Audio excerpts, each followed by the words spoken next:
अपन ऐसे थे, ऐसे हैं और ऐसे रहेंगे। क्यों?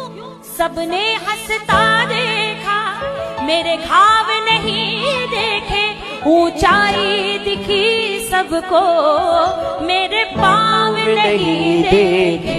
मेरी कामयाबी का मंजर सारे आवाम ने देखा, मेरी कामयाबी का मंजर सारे आवाम ने देखा, लेकिन मेरी ठोकरों का सफर सिर्फ और सिर्फ मेरे शाम ने देखा।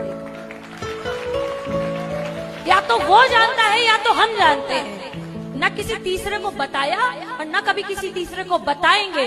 इस मंजिल को पाने में छाले पड़ जाते हैं, जब कोई नहीं आता मेरे शाम आते हैं। रोती हुई आंखों को मेरे शाम हंसा